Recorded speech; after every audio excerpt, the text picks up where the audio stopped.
Je m'appelle Louis Girardi, j'ai 29 ans.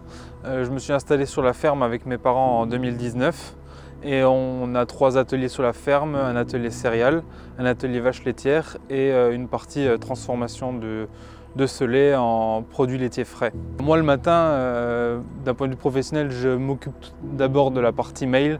En général, c'est quelque chose que je fais en premier, je regarde mes mails pour pouvoir répondre et je vais au plus urgent. Pour moi, les principales qualités qu'il faut, c'est réussir à s'organiser et réussir à aller au plus urgent, répondre aux demandes des clients et plein de choses comme ça pour pouvoir avancer le plus vite dans sa journée et dans la semaine, quoi. Moi, quand j'ai fait mes études et que j'étais à l'école à Château-Salins, j'ai fait un stage découverte dans le Jura où j'ai découvert justement la transformation laitière et je me suis dit que c'était ça qu'il fallait faire sur la ferme. D'abord parce que c'est plus intéressant que juste vendre le lait et c'était quelque chose qui m'intéressait vraiment et voilà, donc je me suis dit il n'y a pas forcément d'offres comme ça sur le secteur, on y va. C'était une découverte pour moi et forcément j'ai apprécié apprendre dans ce domaine-là et c'est là que j'ai après poursuivi mes études avec un BTS et une licence dans le domaine du lait. C'est particulier pas que en 2023, déjà le lait, parce que quand on voit la diversité de produits qu'on arrive à faire avec le lait, forcément c'est intéressant.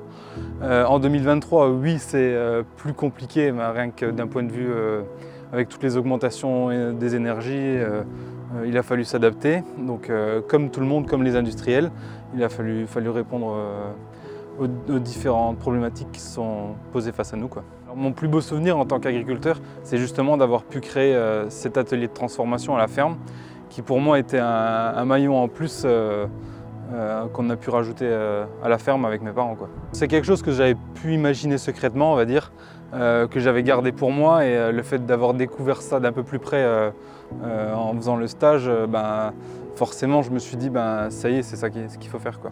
Entre l'idée et arriver au bout et pouvoir vendre tous les jours, aller livrer les produits, voir les consommateurs qui sont heureux de déguster nos produits, c'est vraiment ça qui est intéressant, quoi. C'est de ça que je suis le plus fier. Il faut apprendre à écouter les clients pour pouvoir répondre à leurs demandes et que tout le monde soit satisfait, nous et eux. Alors je pense qu'il faut qu'on n'oublie pas de communiquer sur notre métier pour contrer un peu tout l'agribashing qu'on voit sur les réseaux sociaux.